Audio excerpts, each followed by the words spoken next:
नमस्कार। म आचार्य पण्डित रोशन भण्डारी। आज तपाईहरुको अगाडि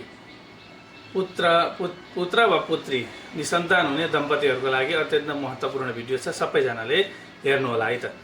प्रसंग एकादशी, पुत्रदा एकादशी भदौ 7 गते निसन्तान दम्पतिको लागि अत्यन्त महत्त्वपूर्ण दिन। यो वरदान साबित रहने दिन भन्छ। पूजा विधि गलत भयो भने पूजा व्रतको फल पूर्ण नमिल्न सक्छ। त्यसैकारणले गर्दा भिडियो अत्यन्त महत्त्वपूर्ण छ। स्किप नगरिकन पुरा भिडियो हेर्नु होला। विशेषतः यो एकादशीको दिन के गर्ने, कसरी गर्ने, व्रत कसरी बस्ने, व्रतको अघिल्लो दिन के गर्ने र व्रतको दिन के पूजा गर्ने, साथै व्रतको भोलिपल्ट के गर्ने, कसरी पूजा गर्ने, पति अथवा पत्नीले एक्लै पूजा गर्ने कि दुईजना एकै ठाउँ भएर मिलेर पूजा गर्ने, शालिग्राम विष्णु भगवानको प्रतिमा अथवा पति पत्नी दुवैजना मिलेर पूजा गर्ने कि, यस्ता धेरै प्रश्नहरूको उत्तर, ब्रह्मचर्यको पालन सम्बन्धी कुराहरू प्रश्नहरूमा शास्त्र सम्मत रूपमा के लाई कसरी गर्ने सबै भन्ने छु। ध्यान दिएर भिडियो अन्तिमसम्म हेर्नु होला। विशेषतः भदौ 7 गते पुत्रदा एकादशी रहेको छ। व्रतको अघिल्लो दिन दशमी तिथिको दिन पनि बिहानै उठेर ब्रह्मचर्यको पालन गर्नुपर्ने हुन्छ। साँझ अल्पाहार मतलब थोरै मात्रै भोजन गरेर राति भगवानको स्मरण गर्दै गर्दै सुत्नुपर्छ र भोलिपल्ट एकादशीको दिन बिहान उठेर भगवानको नाम स्मरण गर्दै गर्दै उठ्ने, त्यसपछि स्नान गर्ने अनि कपडा लगाउने अनि पूजाको सरसामान जे जति यथाशक्ति आफ्नै घरमा जति छन् ती सबै कुरा ठिक पार्ने। पति पत्नी दुवैजना मिलेर दुवैजनाले एक अर्कालाई सहयोग गरेर यो कामलाई थाल्नु पर्दछ। त्यसपछि पूजाको सामानहरुमा तिल, जौ, अष्टसुगन्ध अथवा घोटेको चन्दन, आफ्नै हातले घोटेको चन्दन भयो भने झनै राम्रो। चन्दन घोट्न सकिन्छ भने चन्दन घोटेर त्यो पनि ठिक पार्ने। त्यसै गरेर तुलसी दल, तुलसी मञ्जरी अनि तुलसीको पत्र अनि पहेँलो पुष्प ठिक पार्नु होला। अत्यन्त महत्त्वपूर्ण। माला, पहेँलो अनि कपडा भगवानलाई विष्णुलाई चढाउने पहेँलो अनि पीताम्बरी कलरको अनि भगवान विष्णुको प्रतिमा अथवा तपाईहरुको घरमा शालिग्राम छ भने तपाईहरुसँग जे छ त्यसमा पूजा गर्नुपर्ने हुन्छ। अनि दियो, कलश, गणेश स्थापना गर्नु। दियो, कलश, गणेश स्थापना गरिसकेपछि त्यसको अगाडिपट्टि भगवान विष्णुको प्रतिमा अथवा शालिग्राम जे हुन्छ उहाँलाई अगाडिपट्टि राख्नु पर्दछ।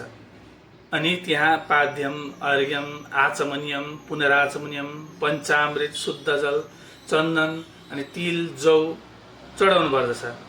विष्णु भगवानको पूजा गर्दा अक्षता, चामलको अक्षता चढाउनु हुँदैन, तिल चढाउनु पर्दछ।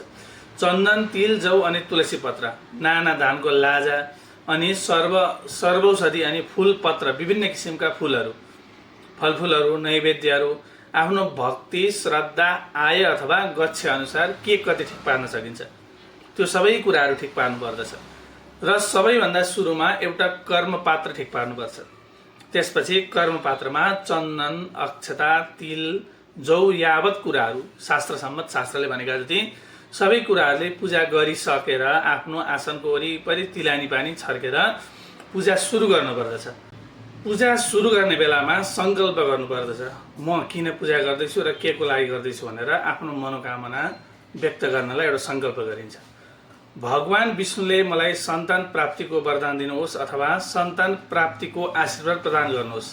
हे विष्णु भगवान, म हजुरको पूजा गर्दैछु र श्रद्धा भक्ति सहित हामी दुवै पति पत्नी मिलेर भनेर एउटा संकल्प गर्नुपर्ने हुन्छ। संकल्प गरिसकेपछि दियोको पूजा गर्ने, कलशको पूजा, गणेशजीको पूजा गरेर धूपबत्ती गरेर त्यसपछि भगवान विष्णुको पूजा गर्नु सुरु गर्ने। अनि भगवान विष्णुको पूजा गर्दा मनमनै ओम नमो भगवते वासुदेवाय यो मन्त्र जप गर्दै गर्दै भगवान विष्णुको यावत जे चिज ठिक पार्नु भएको छ क्रमसँगै पाद्यम, अर्घ्यम, आचमनियम, पञ्चामृतम या यी कुराहरूले जति छन्, चन्दन, तिल, जौ या जे जति आफ्नो उपलब्ध छ त्यो सबै कुराहरूले भगवान विष्णुको पूजा गर्ने।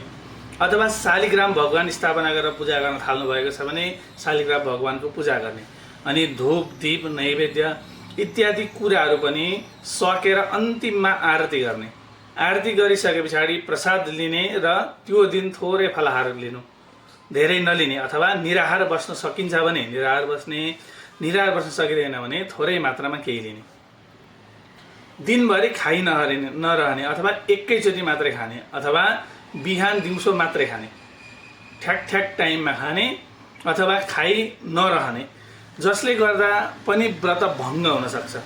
अनि यसपछि भनेको साँझको बेलामा चाहिँ फेरि पुनः भगवानको पूजा गर्ने, आराधना गर्ने, साँझको पूजामा धूपबत्ती बाल्दिने अनि फुल चढाउने, पुष्प चढाइसकेपछि फेरि आरती गर्ने र आरती गरिसकेपछि क्षमा प्रार्थना गर्ने। क्षमा प्रार्थना गर्दा के भन्ने भन्दाखेरि आवाहनं न जानामि तवार्चनं पूजं चैव न जानामि क्षम्यतां परमेश्वर।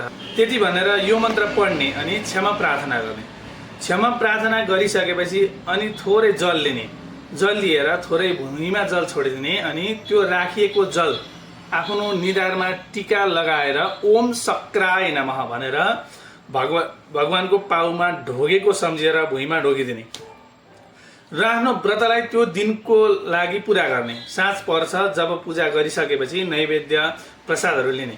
त्यस पछाडि भनेको राति जागरण बस्न सकिन्छ भने जागरण बस्ने, भगवानको नाम स्मरण गर्दै गर्दै, भएन भने भजन कीर्तन गर्ने, त्यो पनि भएन भने कथा सुन्ने, त्यो पनि भएन भने आफै पढ्न सक्नुहुन्छ भने पाठ पारायण गर्ने। अनि भोलिपल्ट जब बिहान उठेर तपाईँ स्नान गर्नुहुन्छ, शुद्ध वस्त्र लगाएर ब्राह्मणलाई बोलाउने, द्वादशीको दिन घरमा दान दक्षिणा गराउने, भोजन गराउने ब्राह्मणलाई र बिदा गरेर एकादशी र पुत्रदा एकादशीको व्रतको समापन गर्नुहोला। पुत्रदा एकादशीको नियम, व्रतको नियम यही हो। सबैजनाले व्रत ध्यान दिएर लिनुहोला। सबैजनामा धन्यवाद।